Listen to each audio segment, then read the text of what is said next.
Hi, this is Kimberly with My Craft Spot, and today for our video I'm going to show you how to do these floating die cuts in a window card.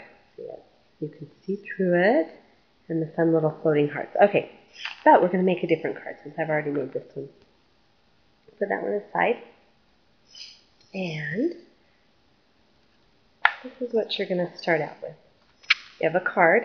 So this one started out with a square, a rectangle in it. And this one, I thought it'd be nice to do something different, do a circle. So I made this on my Gypsy, and I'll show you that. Okay, so here is how it's laid out on your Gypsy.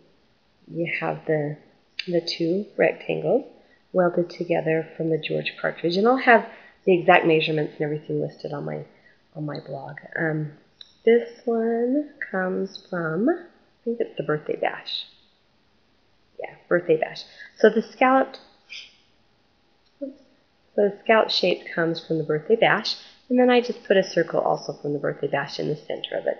And this circle matches the same size as this circle. And then I took well, actually that's not true. I clicked on it, and then I clicked on, whoops, so that the inner circle's pink. And then I went over here and I clicked on this once to make it just slightly smaller so that none of the background card would show through.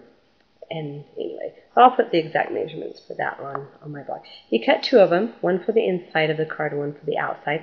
This goes ahead and frames the opening, the window. So it's a window frame.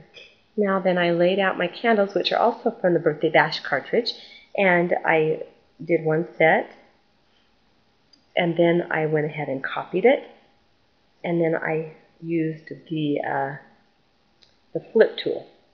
Now this is important, and I'll show you on the heart card how come. The hearts, they spin, and there's on the back would be the identical die cut. But I didn't know this when I did the heart card. If you look really close, you might see that they don't all match up perfectly. You can tell in the solid colors better. But if you flip them with your Gypsy, then they'll match up perfectly. If you don't have a Gypsy, don't worry about it. Just, obviously this one doesn't match up perfectly. It's still cute. So then I did all the parts of the birthday candle. I did the same thing with each one. I did the one set and then copied it and flipped it with this little flip sideways tool. Alright, and then I also cut a pattern piece of paper right here to go over the top of the white to give it a pretty front. And then also on here I have another rectangle that could go to cover this, but on this card I decided to leave it white. But in my file I have it like that in case I decided to do a background color at some point. But that's it. That's as far as the Gypsy. I did weld those two together to form the card. So pretty easy. We'll turn that off and let's get started on the card. Okay, so it's all cut out. I folded it in half. I'm going to go ahead and just show you how it's going to be built. This is what's going to hide our string. Otherwise, I could have cut the whole card out of the pattern paper. But this is a layer that's going to hide our string. So the first thing you need to do is just get some regular string. This is just sewing thread. Now if you wanted it to not be, like if you were doing this in a dark color, you could use your ink pads to dye the string the same color as your background paper. You could use fishing lines so that it would be clear.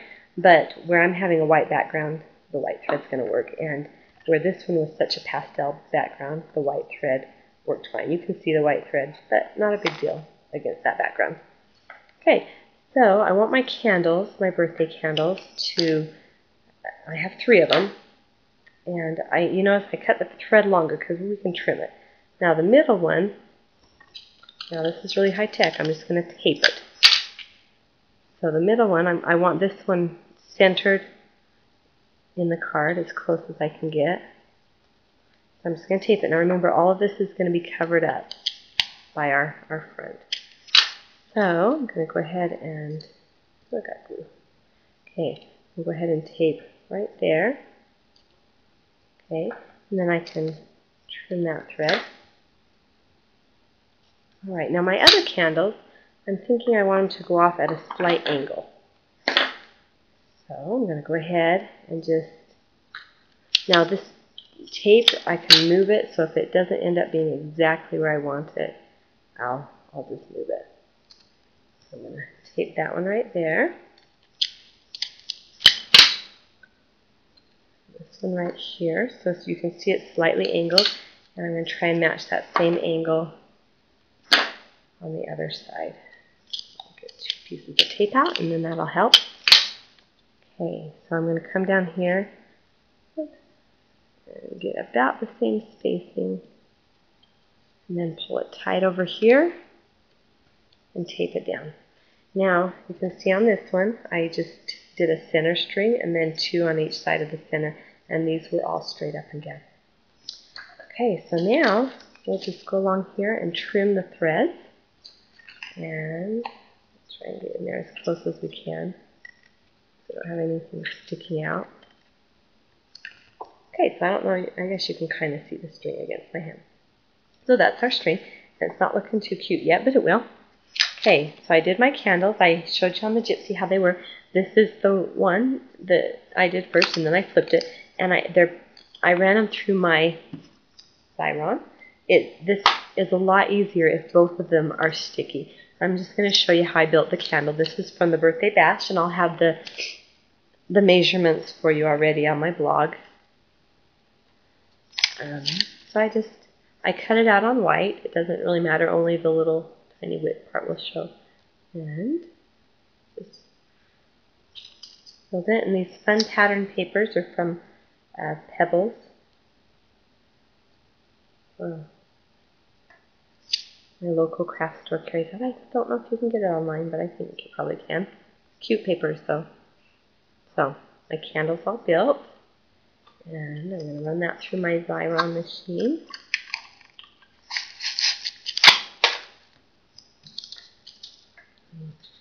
Just do this one quick. Usually I like to go around the edges, but we'll just take a time. Just do that. Okay, so I made my middle candle slightly larger than the rest. Now, if you do have your wax paper left from your sticker sheets, this would be a good time to put that right behind. And I'm going to bring my candles a little bit closer to the bottom of the card. Okay, so there's my first one. I'm going to peel that off. And you see how it spins, which is why we need it on both sides. Not just so that the inside of the card can look pretty too, but so, oh, yep, it already spun. And this is why you flip them, so that they will line up. Okay, so now that candle can spin and spin, and it still looks good. All right, then the next one, let's put our little sticker sheet behind again. Right here. Do the same thing with that. Let it flip over. And do the other green candle.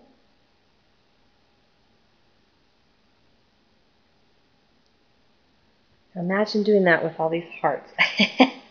Quite the process. Okay. And last but not least, we'll do our orange candle. And just line it up with the middle of the string. Oh, it's going to be cute, I can already tell. Alright, let's flip that one over, and on the other side. Okay, so that looks kind of fun so far. Okay, now the next thing we're going to do is attach the pattern paper, and that's what's going to hide all of our lovely tape and string. And so you want to get a good adhesive. I like the ATG gun.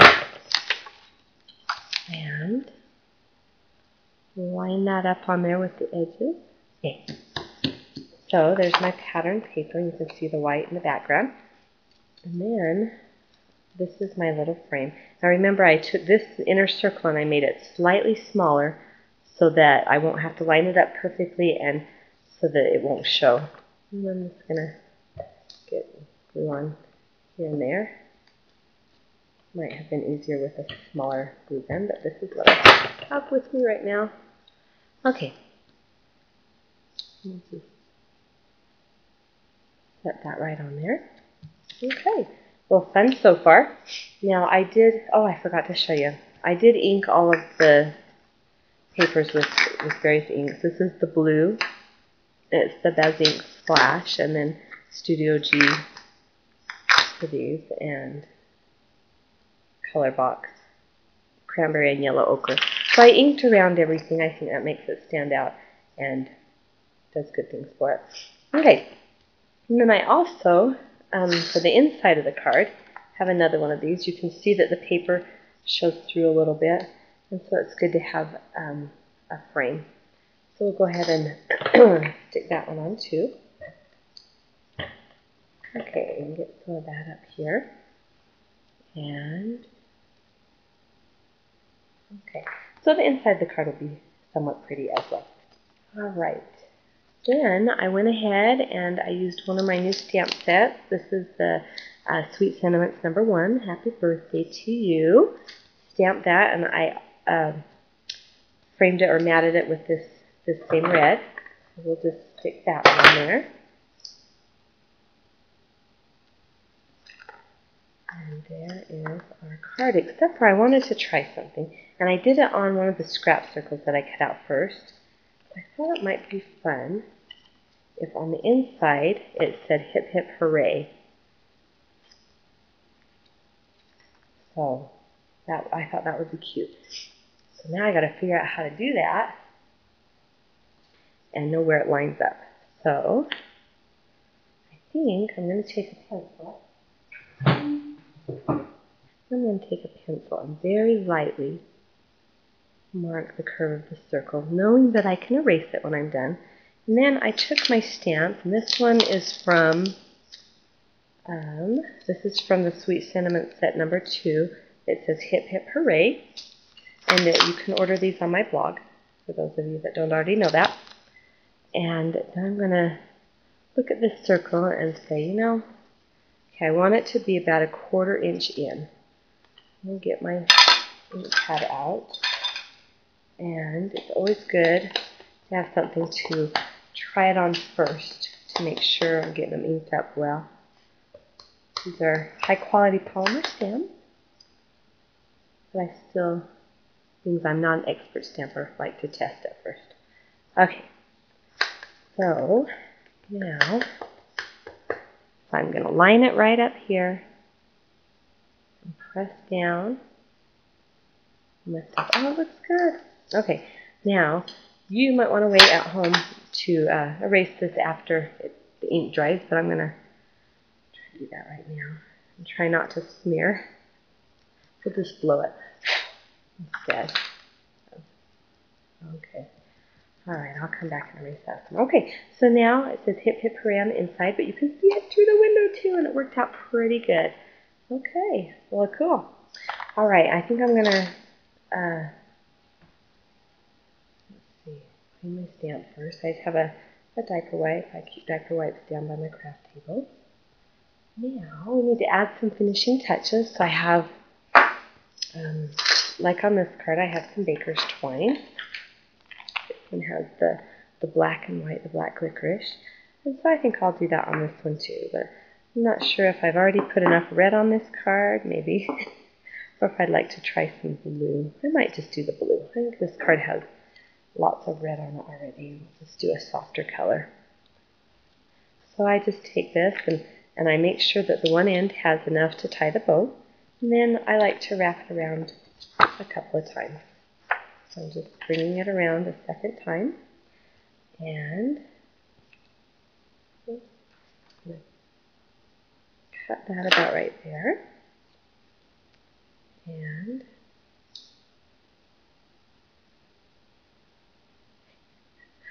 if I can get the thread. Okay.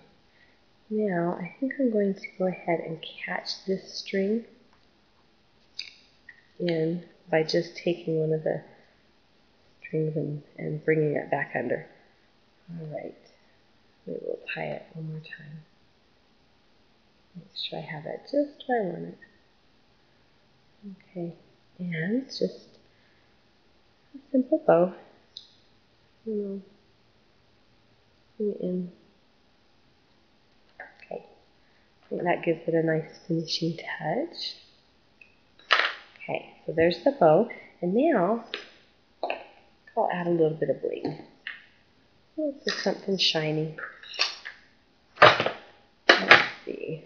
I have some orange stickles from my stash. I haven't gotten this out for a while. It's kind of my Halloween stash, I guess.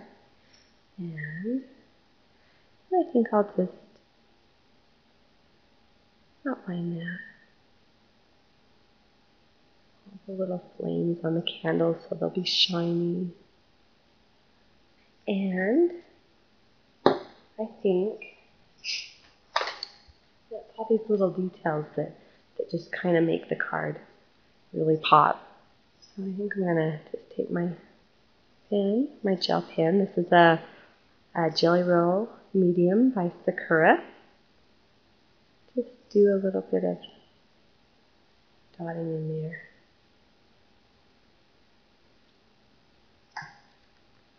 Okay, so I've added a few little dots. It's hard to tell with the pattern a little bit. But, yeah, kind of fun. The other window card. And have fun for you, to get for your birthday a little card that you can see through the window. Thanks for watching.